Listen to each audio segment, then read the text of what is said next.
নমস্কার, আবার ফিরে এলাম। আমি অভিজিৎ।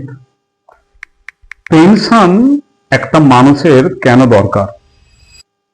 আজকে আমাদের দেশের প্রায় 90% মানুষের পেনশনের কোনো প্রভিশন নেই। তার কারণ তারা মনে করে যারা সরকারি চাকরি করে তাদেরই পেনশন থাকে, কিন্তু আজকে যারা আমরা মধ্যবিত্ত, যারা নিম্নবিত্ত, তারা তাদের জীবনের সর্বশেষ চেষ্টা দিয়ে তাদের ফ্যামিলি চালায়, ছেলেমেয়ের পড়াশোনা চালায়, কিন্তু যখন শেষে রিয়েলাইজ করে যে তার ভবিষ্যৎ কি হবে, তখন সেটা অনেক দেরি হয়ে যায়। তার কারণ এইগুলো করতেই মোটামুটি একটা মধ্যবিত্ত, নিম্ন মধ্যবিত্ত প্রায় 50 বছর বয়স হয়ে যায়, আর থাকে তার হাতে 10 বছর কি 5 বছর। তখন আর তার পেনশন প্ল্যান ভেবে উঠে সেটাকে বাস্তবায়িত করা সম্ভব নয়।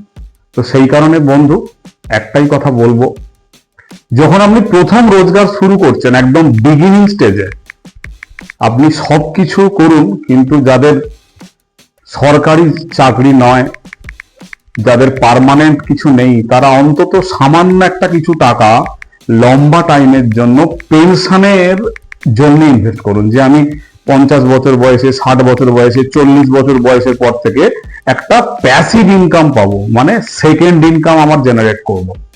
এটা আজকের দিনে প্রত্যেকের হওয়া উচিত। তার কারণ পেনশন একটা মানুষের আত্মবিশ্বাসকে অনেক বাড়িয়ে দেয়।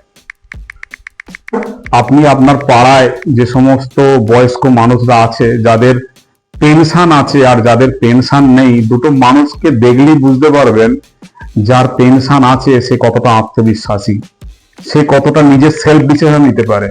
এবং তার থেকে বড় কথা, আপনার স্ত্রী, যিনি আপনার জন্য সারাটা জীবন স্যাক্রিফাইস করলেন, আপনার জন্য অনেক কিছু করলেন, তার একটা পেনশনের ব্যবস্থা করা আপনার দায়িত্বের মধ্যে পড়ে, যাতে আপনার অবর্তমানে আপনার মিসেসের পেনশনের জন্য কারো কাছে, মানে টাকার জন্য কারো কাছে হাত পাততে না হয়, তার যেন আত্মসম্মান ক্ষুণ্ণ না হয়।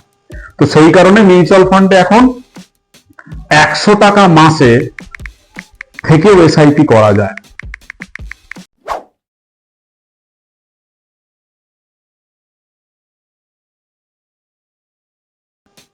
যারা রেগুলার রোজগার করেন, অনেক ব্যবসা আছে যেখানে ডেলি 21 টাকা, 21 টাকা থেকে এসআইপি শুরু করা যায়।